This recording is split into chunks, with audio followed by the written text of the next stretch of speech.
Buenas noches.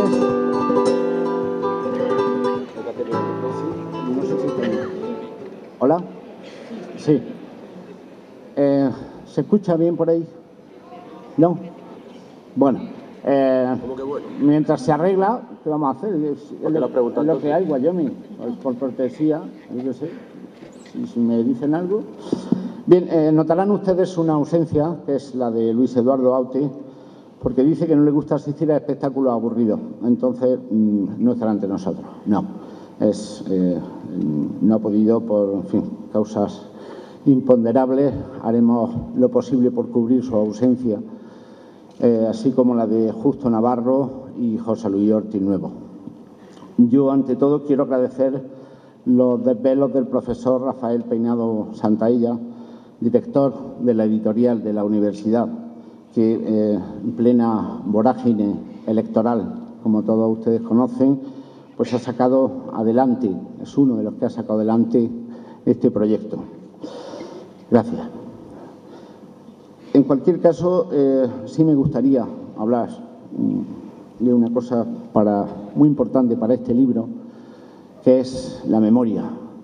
Y es que cuando los filósofos a sueldo de Adam Smith anuncian la muerte de las utopías y las inmobiliarias levantan su acta de defunción y sus VPO sobre las zonas verdes de la democracia, una consejería, la de Justicia, me ha permitido rescatar estas 819 coplas de la fosa común del cemento para construir un humilde monumento a la memoria.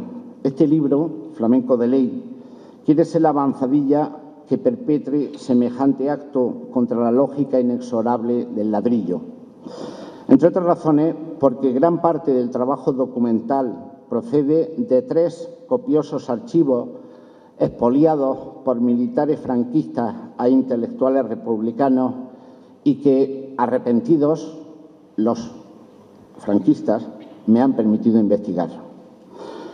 Corren buenos tiempos para la memoria. Hemos pasado en pocos años de celebrar el olvido a convertirlo en conjuro, como si el mero hecho de evocarlo nos liberara de él. Flamenco de Ley es un homenaje a la memoria moral, no a la histórica. La moral es sinónimo de justicia y el antónimo de olvido es injusticia. No se trata de recordar el pasado, sino reivindicar el sufrimiento oculto como parte de la realidad.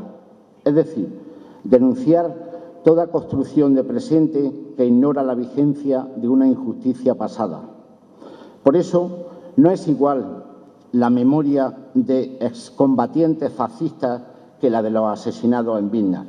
La memoria de aquellos ya se realizó en el franquismo y sigue vigente en un presente en el que los vencedores de antaño han encontrado una benevolente legitimación. Su memoria solo servirá para reproducir la lógica violenta que les hizo temibles mientras pudieron. La memoria moral capaz de romper esa lógica letal es la de los inocentes que sufrieron y murieron sin razón. Lo que la hace moral a esa memoria no es tanto la nobleza de los ideales que tuvieron, que los tenían, sino el hecho de que fueran inocentes. Es su inocencia la que cuestiona cualquier sistema político, aunque sea el de la democracia, si ésta acepta como precio de su éxito el olvido de la injusticia cometida. Muchas gracias.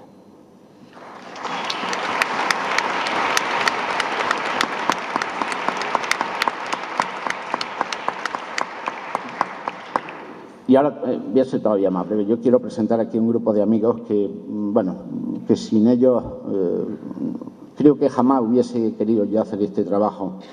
Jesús García Calderón no está en este libro por su profesión de fiscal jefe del Tribunal Superior de Justicia de Andalucía, sino por su oficio de poeta. Un poeta que, como los flamencos, con los pies en el suelo, puede recetar en una cuartilla uno de esos remedios que llaman poesía y que, si no curan, al menos nos engañan con la belleza.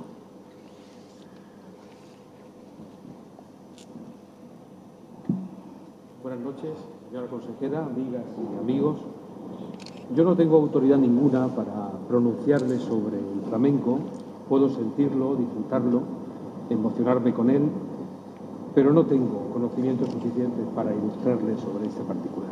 Sí ha tenido la gentileza, Paco, de permitirme incluirme en la nómina de colaboradores de este libro tan necesario, con un elenco de intelectuales y artistas de la importancia de lo que hoy nos acompañan, y yo se lo agradezco muy sinceramente. Él me ha pedido que recite un poema de trasfondo judicial. Los que me conocen saben que no me gusta mezclar ambas magnitudes, pero en ocasiones esto parece inevitable. Y les voy a recitar muy brevemente, porque no quiero demorarme más allá de 3 o 4 minutos, un poema al que tengo mucho cariño, entre otras cosas porque fue objeto de un comentario de texto por el gran poeta granadino Antonio Carvajal, comentario que ha incluido en su último libro, Costumbre Sana. Es un poema que está escrito hace casi 20 años. Yo en aquella época trabajaba como fiscal en Sevilla, hacía muchas guardias, y empezaban a verse a inmigrantes irregulares que acudían a los juzgados de instrucción para tramitar los expedientes de expulsión, ¿no? Entonces era raro encontrar situaciones así, y una de aquellas tardes pues escribí este poema que se llama Manos de Piedra y que voy a tener el placer de recitarles, que dice así. Es una tarde dulce y es otoño en el sur, y en la oficina gris hay un hombre sentado que mira a la ventana como si fuera un sueño que no puede alcanzar y sin embargo es suyo. Solo está detenido por ser un extranjero, porque tiene esperanza y no tiene trabajo, y entre tanto murmuran los feroces teclados una canción sin labios.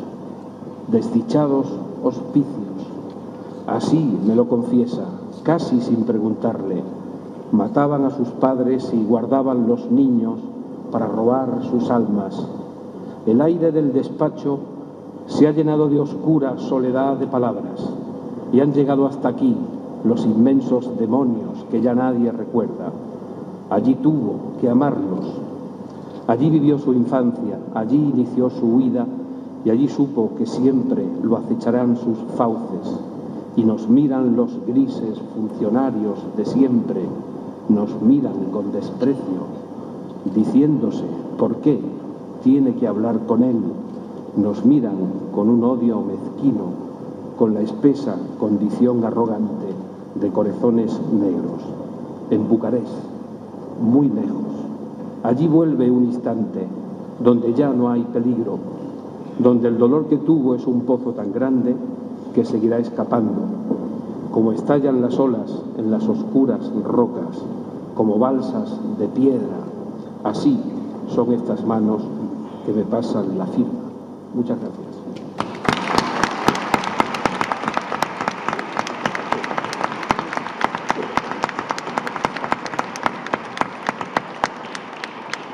El doctor José Antonio Lorente es médico forense y se dedica a curar la amnesia. Nadie como él es capaz de devolverle la memoria a la historia. En la actualidad trabaja en la investigación de unos restos humanos en el penal de La Carraca, en la gaditana ciudad de San Fernando. La Carraca es la cárcel más tristemente famosa de la historia del flamenco, y él puede contarnos cosas sobre su experiencia. Gracias, Paco. Buenas noches, consejera, queridos amigos.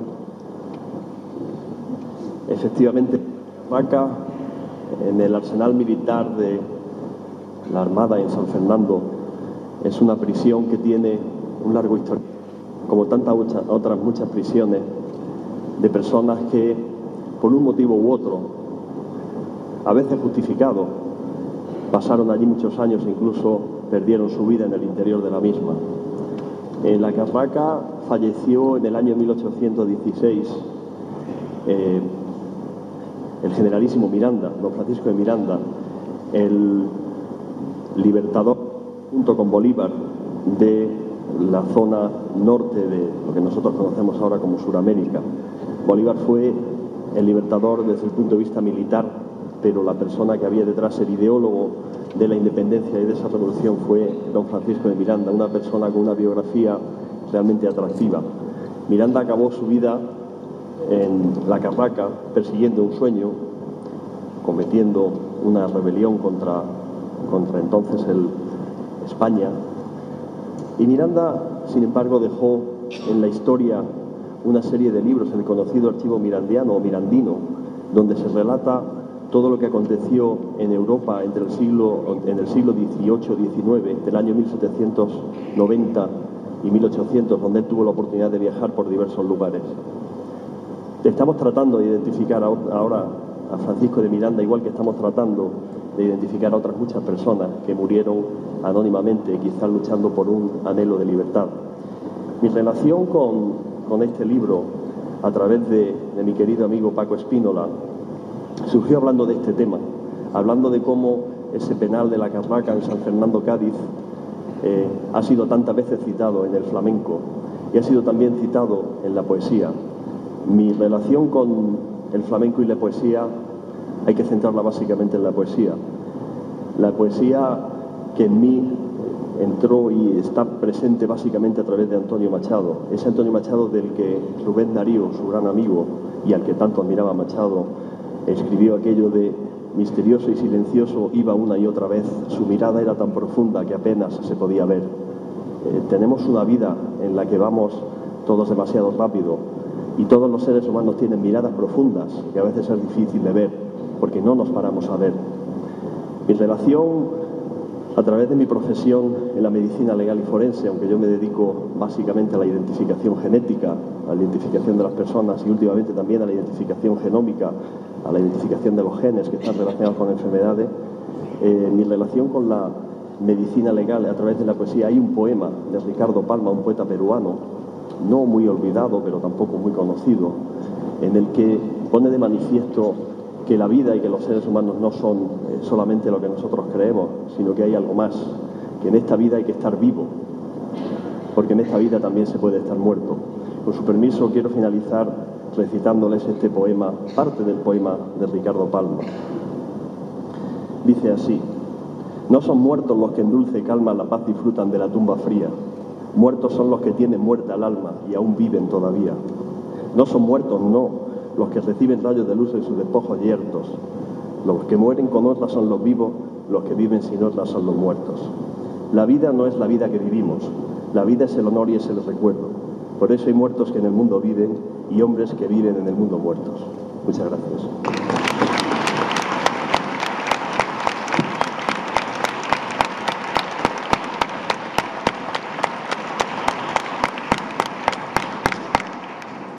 Juan Luis Cano ejerce uno de los oficios más nobles y generosos de la historia de la humanidad: hacernos reír desde el anonimato físico de la radio. Y es tan generoso que su relación de 25 años, aunque aparentan 24 de jóvenes que están, con Guillermo Fesser formando el dúo Goma Espuma, se ha materializado en forma de un DVD, un libro gordo y 2 discos compactos con lo mejor de Goma Espuma. Y por lo visto un imán para la nevera, que va también incluido. Pero no digas eso, que suena a promoción y es horrible, macho. Estos son minutos publicitarios, hay mucho corte de publicidad. Claro. Disfrute de nuestro bar. Claro, un inciso, ¿no? Lo digo sobre todo porque los beneficios se destinan a crear escuelas para los más necesitados. Por eso he querido aprovechar el tirón comercial de Juan Luis para colocar mi libro, en realidad es la excusa, ¿no? Porque, no sé si lo saben, pero Juan Luis, quizá no, de flamenco no sé yo si está puesto o no. Pues ¿qué quieres que te diga? Yo soy muy aficionado al flamenco, gracias Paco. Soy muy aficionado al flamenco, desde que era muy jovencillo llevo intentando que el flamenco tenga, al menos hasta donde yo llego, el sitio que debía tener. Por eso yo le doy no solamente la enhorabuena a Paco, sino también las gracias, porque cualquier cosa que se haga para que el flamenco ocupe el lugar que se merece, pues es bienvenido siempre, ¿no? Yo creo que el flamenco en este país no se ha tomado nunca en serio, y cuando la gente que lo ha tomado en serio lo ha hecho antaño, quizá lo han tomado tan en serio que en el fondo le han hecho un flaco favor al flamenco, ¿no? Esto es una paja mental mía, pero bueno, luego ahí a la derecha, si quieren, se lo voy explicando uno a uno. Y bueno, yo lo único que he hecho, cuando Paco me llamó para ver si quería colaborar en este maravilloso libro, pues le dije que sí, porque yo pues tengo mucha cara, y digo, bueno, pues venga, pues venga. Y la verdad es que mi colaboración es mínima, si bien es verdad que es el mejor artículo del libro. O sea, son 2 páginas, pero de verdad no es porque, pero vamos, es bastante, o sea, la calidad literaria de mi artículo es muy superior al resto del libro. Pero que esto no es, que no lo digo ya ahora, que lo van a ver ustedes. Y tampoco es que a mí me guste darme el pisto, pero es que, joder, está muy bien escrito. Me pilló además de vacaciones, yo estaba en la playa cuando me llamó. Y claro, yo tuve que tirar de memoria, ni siquiera tenía archivo, y es alucinante cómo me puedo acordar de esas cosas. O sea, que no, que parece muy fácil. No, sí, sujeta. No.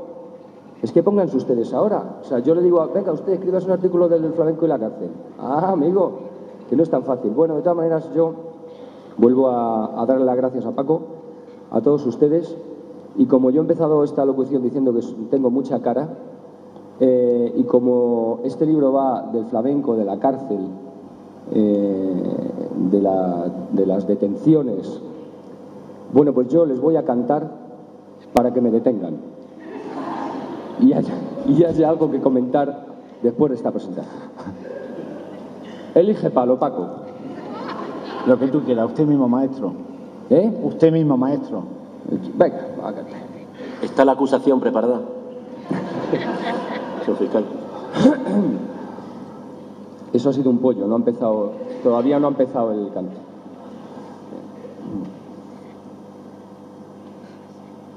¿Qué cantará este? ¿Qué cantará? Vamos, Juan Luis. Señora consejera, no se ría que la estoy viendo. Ay. No, voy a empezar un poco más alto, hombre. Ay, a mí me metieron en un calao baboso, ay, a mí me metieron, que es lo más malo. Ay, yo no podía ni contar,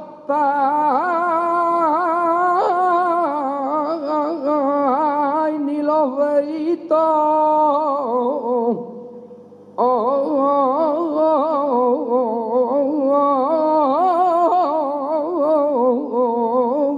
De mi y mano. ¡Ole, ole!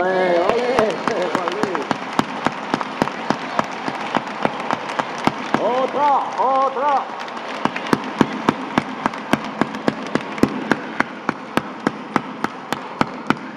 Bueno, por eso que va a cantar otra. Me están pidiendo otra. pero bueno. Y además este Cano de la familia de Ortega Cano, que si le sueltan 2 vacas, aquí te las toreas, ¿eh? Tiene 4... Bueno, porque me lo piden ustedes. Voy a continuar. Si es que luego, Mira que me ha salido mal, ¿eh? luego su mujer te dice lo de la hora. Si lo estamos, No, que si lo cante, estamos que cante. pasando estupendamente. Canta Juan Luis, ahora canta flamenco. ¿Eh? Ahora algo de flamenco. Sí, bueno, me ha Una salido que como esté el- bien, Me ha canta una salido que como el esté culo, pero bueno. Y allá por los olivaritos del valle, ay, yo me llevé a esta gitana,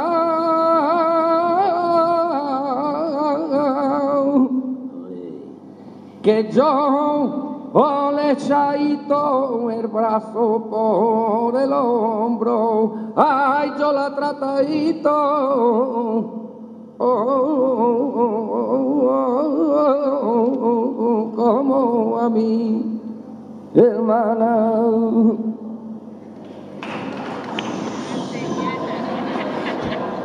Y si no es verdad, estoy al final, ¿eh? Si esto que yo digo o no es verdad, que Dios me mande la muerte, si me la quiere,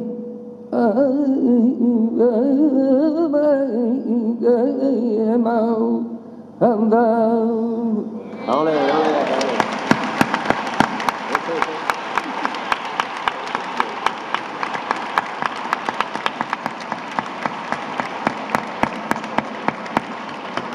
Esta es la respuesta a la gente que me preguntaba que Juan Luis Cano, que qué hacía aquí en esto del flamenco y tal. Bien, el Gran Wyoming... Se me ha ido el agua por el otro lado. Gran Wyoming, alias Chechu Monzón. Correcto, gracias. Tú, alias... Es al revés, Chechu alias Wyoming. Un artista que ha hecho de su profesión todo un despliegue de solidaridad. Pertenece a esa molesta e incómoda vanguardia de las causas perdidas. Su reivindicación de la utopía y una extraña habilidad para poner el grito en el cielo y el dedo en la llaga han hecho que su opinión fuese imprescindible en este libro. ¿O no? Creo que sí, gracias. Estoy hecho polvo. Muchas gracias. Este momento de violencia, espero que no se les transmita, y si se les transmite, pues lo lamento mucho. Se me ha ido el agua por otro lado y es que no puedo ni hablar, ni pensar, ni sentir esos bellos cantes que hemos escuchado y estos grandes textos que hemos leído y escuchado también de nuestros queridos compañeros del libro. Cójanlo ya. Lleva toda la tarde dando coñazo. Muchas gracias, señora consejera, queridos amigos, señor fiscal. Estamos limpios. ¿Puede usted relajarse? Nunca había estado desde la boda de Balduino y Fabiola, a la que tuve el honor de ser invitado, en una iglesia tan concurrida. Y desde luego, y mucho menos por un acto como la presentación de un libro. Esto ya sí que es absolutamente inaudito. Teniendo en cuenta que ninguno de nosotros nos vamos a desnudar ni vamos a hacer ninguna cosa extravagante. Es más, dada la solemnidad del acto que hoy nos trae, que es un acto de cultura, pues tenemos que abandonar nuestra actitud normal de frivolidad para, digamos, engranar nuestro pensamiento en temas más densos, más profundos, más serios.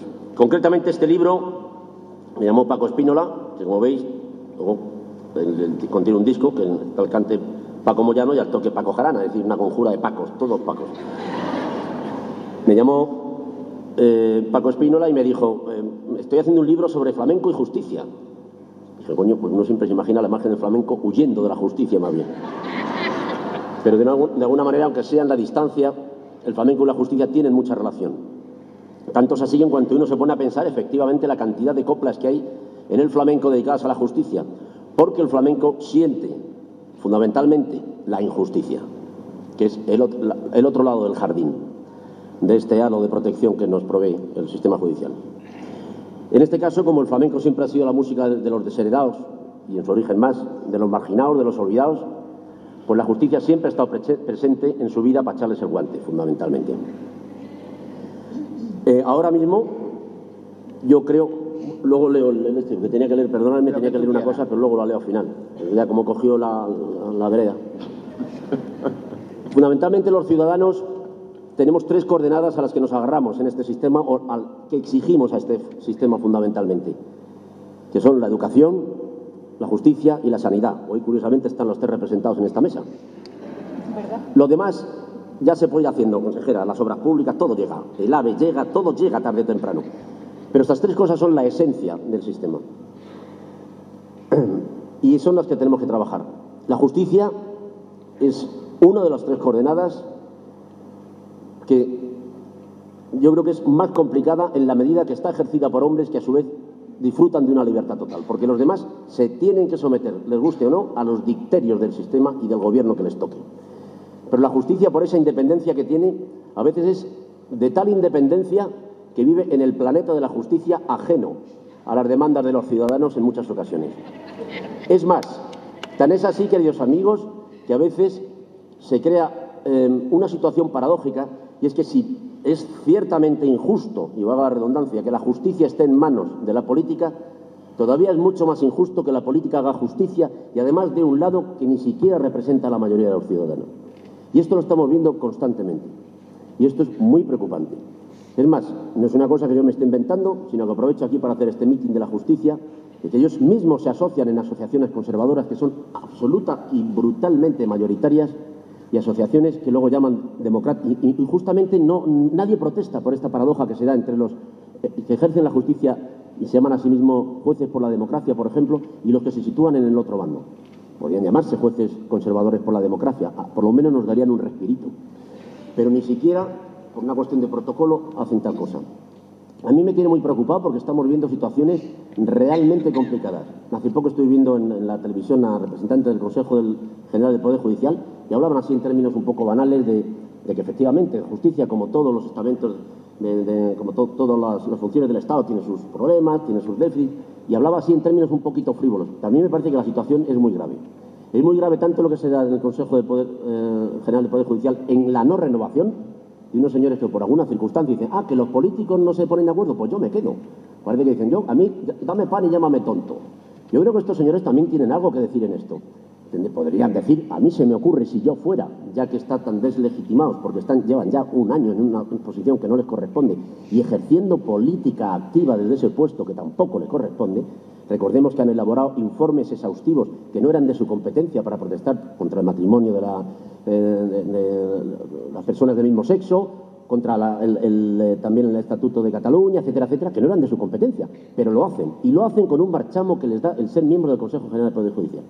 Ahora mismo están en un proceso en el que no hay forma de renovarles porque no hay mayoría suficiente, porque hay un partido que además tiene la desvergüenza de decir, como usted no me haga esto, yo no renuevo el Consejo General del Poder Judicial, dando a entender que están a su servicio, y los señores del Consejo General del Poder Judicial no dicen nada. Si yo fuera un miembro, yo diría, oiga, don Mariano, usted no es quien para decir que yo estoy a su servicio, pero no lo dicen. A mí también me tranquilizaría esto. Por otro lado está el caso del Tribunal Constitucional y el follón que está pasando ahí. Es decir, intentar anular una legislatura utilizando un órgano superior de la justicia.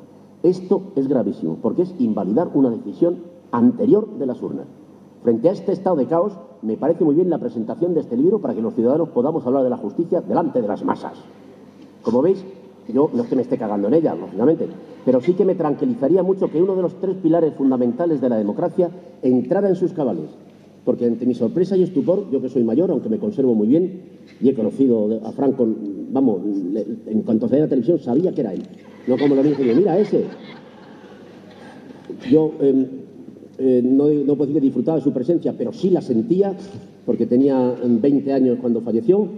Sí que ante mi sorpresa he visto que dentro de lo que es el sistema democrático ha chirriado menos el ejército que la justicia. Y esto es una cosa que yo no podía prever en absoluto, en absoluto. Es decir, el ejército ha entrado mucho antes por el aro de la democracia, supuestamente, que la justicia. Y esto es muy preocupante.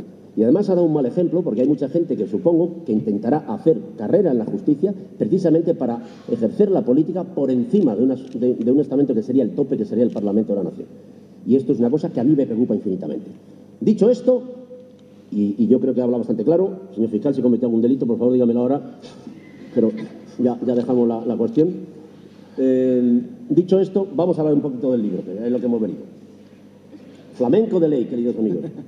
Pues de esto hablamos, de las grandes diferencias que suponen también en este sistema de libre mercado, el hecho de estar protegido por lo jurdó, como dicen aquí los del libro, pues esto te prevé de un resorte y una protección que la gente que anda por la calle de cualquier manera, pues no tiene. Y así, aquí hay algunas coplas que hablan constantemente de que mi marido está en la cárcel precisamente porque no estamos boquerón y estamos tiesos. Y eso es constante, recurrente. Y a su vez vemos cómo efectivamente grandes personalidades del mundo de las finanzas pues no tienen mayor problema para delinquir porque saben que tienen perfectamente estudiado. Cuando uno se dice, pero no sabía que le iban a pillar, dice, claro que le sabía que iban a pillar, por eso lo ha hecho de esta manera. Al final no hay violencia, no es una persona que no tiene antecedentes, no supone un peligro para la sociedad su presencia en la calle, en principio, lo era cuando estaba, claro, en esas instancias donde ha trincado, y entonces todo esto se resume en que miles de millones de pesetas se traducen en una condena muy pequeña, aunque causen un gran descalabro social. Yo recuerdo el caso de un banco en el que hubo un agujero de 275.000 millones de entonces, que provocó que, por ejemplo, personas de la tercera edad tuvieran que echarse en la calle en Barcelona porque habían desaparecido sus pensiones, y luego el Estado tiene que hacerse cargo y tapar ese agujero con el dinero de todos que se ha llevado un señor Y como este señor al final nos supone un peligro social y se ha arrepentido pero no ha devuelto la pasta, que esta es otra cuestión que nos asombra mucho a los ciudadanos, y es ¿cómo se arrepiente un ladrón si no devuelve lo robado? Me parece que simplemente, pues claro, tienen una condena muy pequeñita y salen. Y claro, luego está el tío que ha robado 2 carteras, que no sé qué, que se le han trincado, que es un desgraciado, y ese está pagando en la cárcel. Y entonces hay una... Claro, cuando uno echa cuenta, porque uno en su cabeza no da más de sí, dice, o sea, que uno por 50.000 pelas sin violencia está pagando lo mismo que otro por 5.000 millones. Aquí hay una cosa que no está clara. Toda esta cosa crea una rebelión, pero una rebelión sencilla, instintiva. Y eso es lo que hacen los flamencos, y eso es lo que hacen los gitanos. Es decir, ¿dónde está la ley que a mí no me ampara?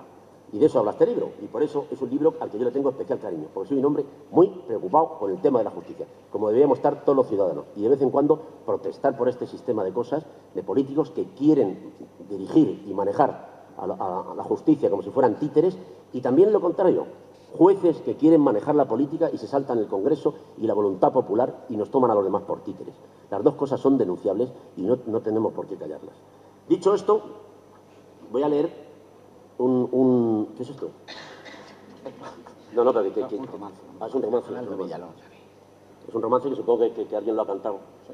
Este es un romance que me ha dado Paco. Me ha dicho, tú lee esto. Y yo lo leo. Porque tengo voz estentoria y yo más leo muy bien. Que dice así. Agarrada a los barrotes de la cárcel del Saucejo lloraba una gitanilla que tiene a su amante preso.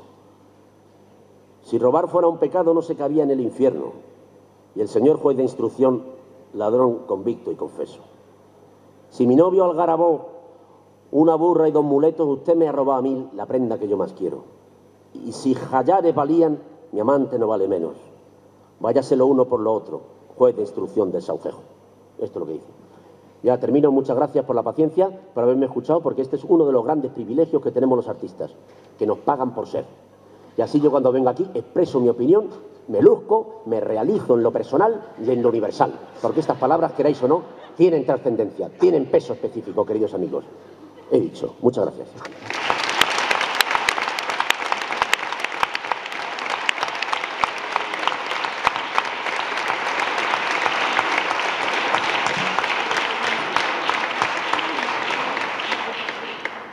Pepe Sacristán tiene... Está en su casa hoy. Sí. Está oficiando en su casa. Pepe Sacristán tiene un don, como lo tuvo don Antonio Chacón, o doña Concha Piquer, o don Miguel de Molina, que en esto del arte no hay sexos. El don de don José Sacristán es haber trascendido a los tiempos que le han tocado vivir, porque ha sido capaz de socializar su grandeza hasta el extremo de cambiarnos el pasaporte de ciudadanos de Lilliput por el de ciudadanos del mundo. De alguna manera, este libro existe por él, don José Sacristán. En primer lugar, muchas gracias a todos por la presencia. Insistir una vez más en la felicitación a Paco por este libro. Ya se lo dije en su momento cuando me ofreció la idea, pero la realización es formidable por el libro en sí y por su contenido, por lo que abarca en todos sus aspectos, por el rigor y el amor que hay puesto en la elaboración de este bellísimo documento. Bellísimo por lo que tiene de recuperación de letras populares tan elementales y tan sinceras y tan de verdad, y con toda la belleza que lleva implícita el rigor y el respeto a unas gentes que generalmente han sido maltratadas y han sufrido la injusticia durante tiempos y tiempos. Pasado la felicitación y a renglón seguido, un agradecimiento muy profundo por haberme hecho un huequecillo en este libro, porque más allá de mi afición, yo en realidad más que actor, lo he dicho ya varias veces, soy una tonadillera frustrada. A mí me hubiera gustado ser Juana Reina o Concha Piquer, pero no pudo ser. Entonces, más allá de la afición, es que la memoria que yo tengo del flamenco remite a cosas muy íntimas y muy personales y muy queridas, al mismo tiempo que rodeadas o amenazadas de cosas no muy divertidas. En la Castilla campesina de los años 40 yo tuve la inmensa suerte de nacer en el seno de una familia, el Venancio y la Nati, que al margen de trabajar y tener una manera de pensar y de andar por la vida, los dos cantaban flamenco. Entonces mis canciones de cuna de crío eran los fandanguillos, los fandangos. La Nati le pagaba un cante más bien liviano, ¿no? Entonces yo recuerdo todavía la musicalidad de la voz de mi madre en medio de aquella estepa siniestra, mientras se oían todavía los ecos de los Caras al Soles y demás, cuando mi padre estaba en la cárcel, cuando todo lo que había alrededor era un mundo hostil, jodido, siniestro, ¿no? El flamenco para mí no solamente es la primera fuente de cultura musical, es un primer contacto con la vida a través de una musicalidad que era precisamente la voz de mi madre. Entonces, y luego también cuando el Venancio sale de la cárcel tuve ocasión de escucharle ya cantes de más, por decirlo de alguna manera, de más envergadura. Pero insisto en mi profundo agradecimiento porque todo lo que supone para mí poder manifestar lo que yo siento por el flamenco, la gratitud inmensa de algo que no es solamente una manera de manifestarse cantando, bailando, tocando, sino es una manera de vivir, una manera de enfrentarse a la vida y entender el mundo. Y yo es algo que lo tengo, pero metido en la masa de la sangre. Y cuando un poco en broma cuento aquí que ha afectado incluso a mi condición de actor la idea del flamenco, no lo digo tan en broma cuando aseguro, y lo vuelvo a decir, que mi método de trabajo es mitad de Stanislavski y mitad La Niña de los Peines.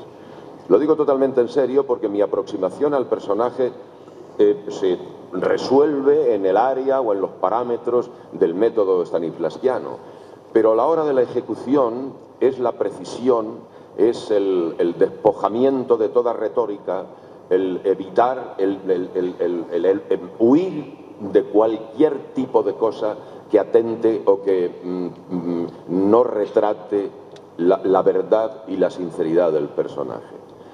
Entonces, simplemente me siento muy satisfecho. Es un libro bellísimo en su forma y en su fondo, de intenciones, de sencillez y al mismo tiempo de compromiso.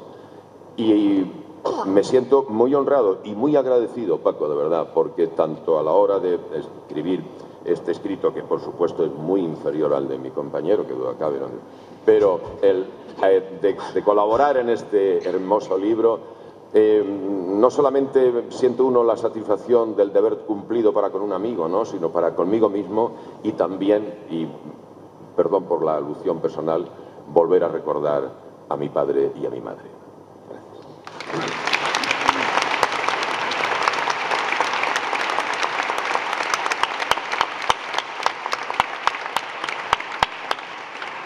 Y aquí también Paco me ha pedido que os lea La pena de muerte de Salvador Rueda, que es un poeta de 1857 a 1933. Es un documento realmente impresionante pensar que en estos tiempos este hombre pensaba esto de la pena de muerte. Quien por decreto róbale a la vida un ser que Dios creó, lleva el pecado de dejar con su pluma desangrado el orbe entero por la roja herida. Dejar a un ser el alma suprimida por horrible dogal sobre un tablado, o darle muerte ciego y maniatado, es el crimen total de un homicida. Del mundo es Dios hechura y semejanza. Él tiene en equilibrio la balanza del peso universal que hizo perfecto y desnivela el fiel su bondad suma si se cercena a un pájaro una pluma, si se mutila el ala de un insecto. Bellísimo soneto.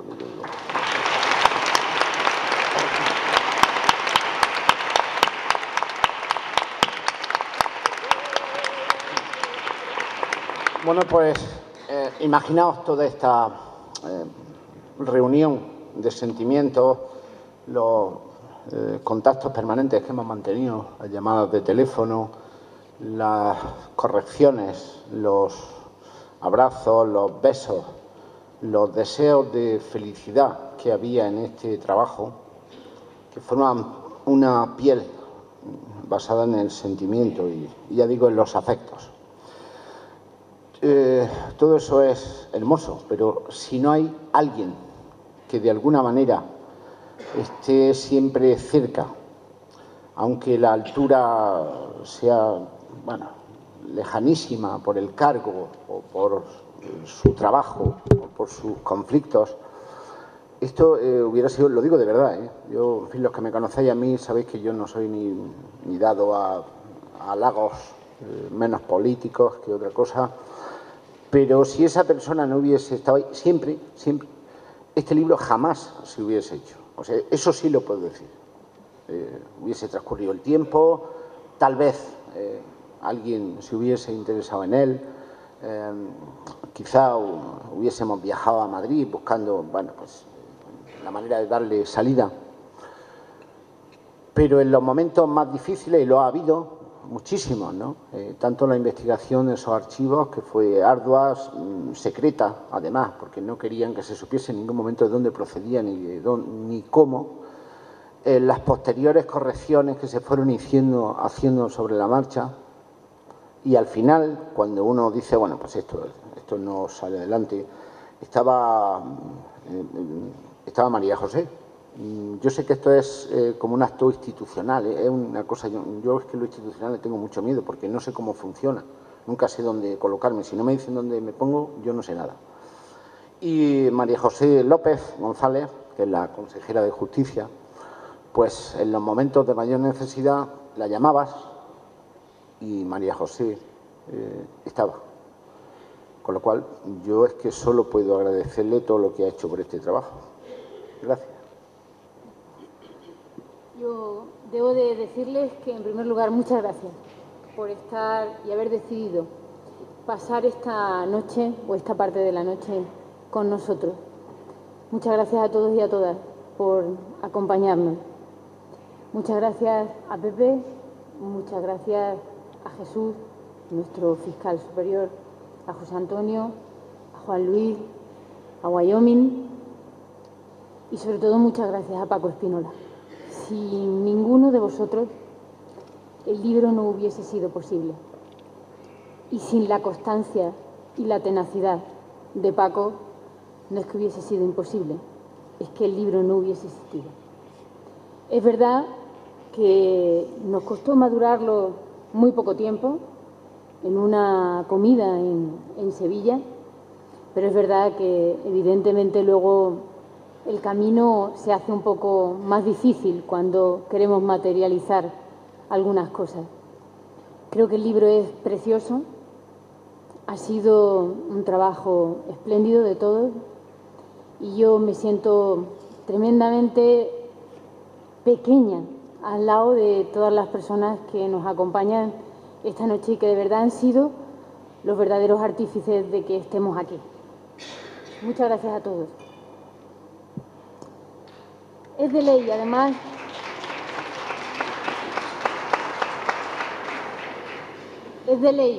dar la enhorabuena a Paco Espínola, además de reconocer que nos envuelve el compás del duende, ese que se esconde en las cuevas del Sacromonte de Granada, entre las tabernas de antes de Jerez, en el quejío de un niño cordobés y, cómo no, entre las líneas de los versos de estos poemas. Lo hacemos además desde Granada, capital de la justicia de Andalucía, además de una de las principales referencias del flamenco de España, en concreto en el Sacromonte, cuna donde la zambra se extiende entre chumberas, cactus, jaleo y peña. Este libro nace con una idea, que es la de celebrar de una manera diferente, pero también tan nuestra, desde el flamenco, los 10 años del traspaso de las competencias de la Administración de Justicia a la Comunidad de Andalucía. Ustedes ya se habrán dado cuenta que esta es la excusa. Y el sentir del flamenco incluso con la luz de la justicia. Con esa intención, el Flamenco de Ley, donde una vez más hemos contado con el indispensable apoyo y colaboración del Tribunal Superior de Justicia de Andalucía, de su Fiscalía, de la Fiscalía Superior y de todos los profesionales que trabajan para la justicia en nuestra comunidad. Hay una vez más que queda patente que compartimos unos mismos objetivos en aras hacia la consecución, como decía antes Wyoming, de una administración de justicia que esté más próxima de la ciudadanía, que esté más próxima a esos recursos, a esa calidad humana que nos permiten efectivamente prestar ese servicio público.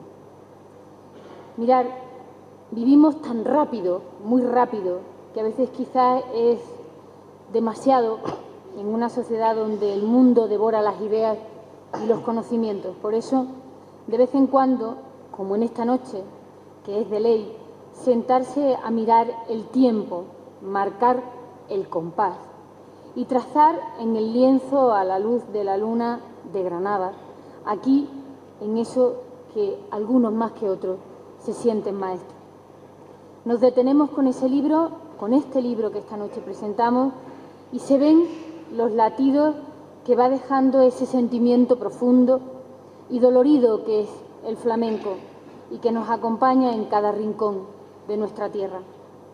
La poesía flamenca de esa obra contiene sabor al realismo del día a día, al regusto de las calles andaluzas que han visto nacer las letras y las coplas, que desde hace 2 siglos hace sentir a un pueblo, bajo un cante que nos traslada a un mundo interior y al exterior también, en este caso el de la justicia.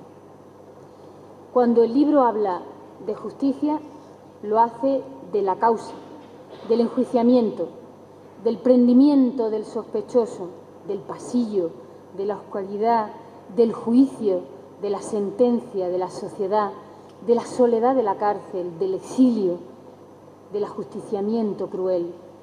En ese momento tan oscuro de la justicia, pero de tantos siglos.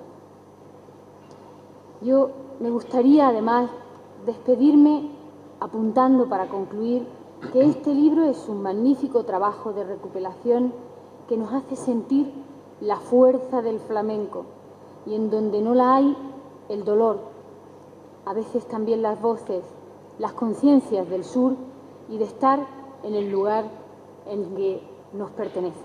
Muchas gracias y muy buenas noches.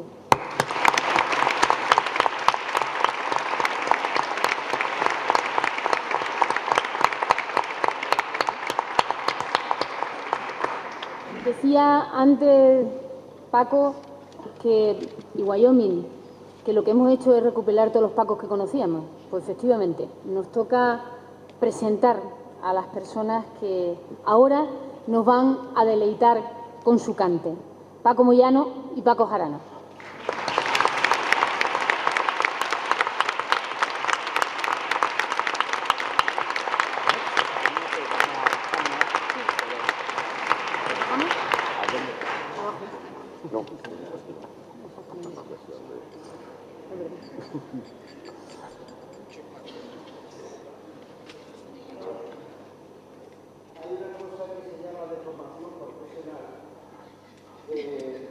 No sé si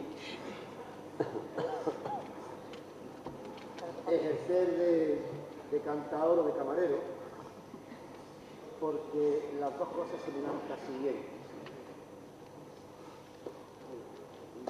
Y dan ganas en el espacio y en la puesta en escena, dan ganas hasta casi de decir misa. El vino está. Necesito los monaguillos, los ayudantes. Ya estamos llegando.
nos vamos a marginar una copa por mesa.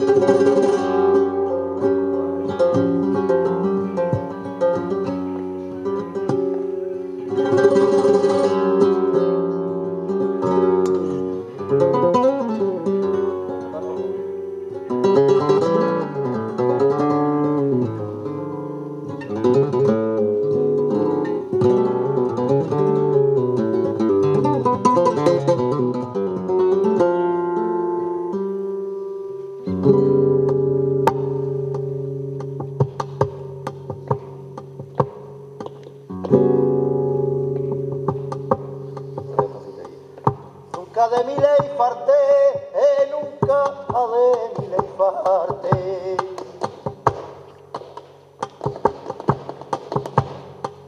Nunca de mi ley farté, nunca de mi ley farté, que la llevo tan presente como la primera vez. Nunca de mi ley farté, la llevo tan presente como la primera vez. Ay, que la llevo tan presente como la primera vez.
Y a mí me puede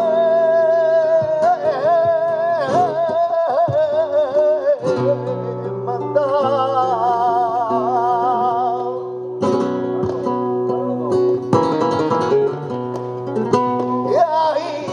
y manda a servir, a servir a Dios y al Rey.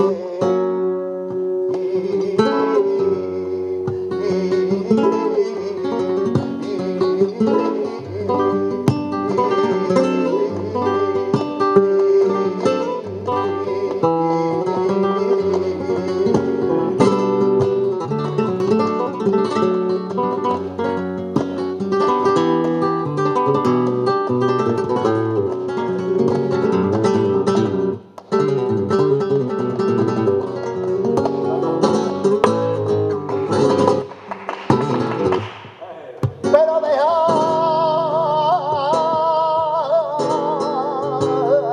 de querer,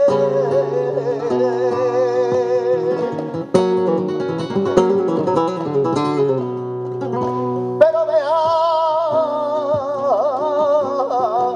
de querer.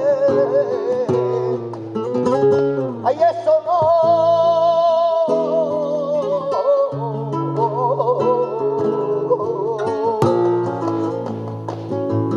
Ay, eso no lo manda.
Para darle participación al coro.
mira y asómate a la ventana y verás pasar conciencia, ministros, procuradores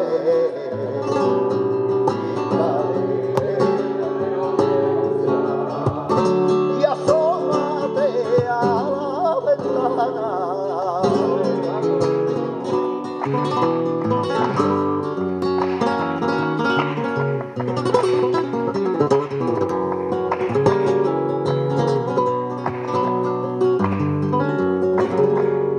No dejo de comprender, y aunque soy patán del campo, no dejo de comprender que son tres patas para un banco, secretario, alcalde y juez, y la verdad, la verdad es.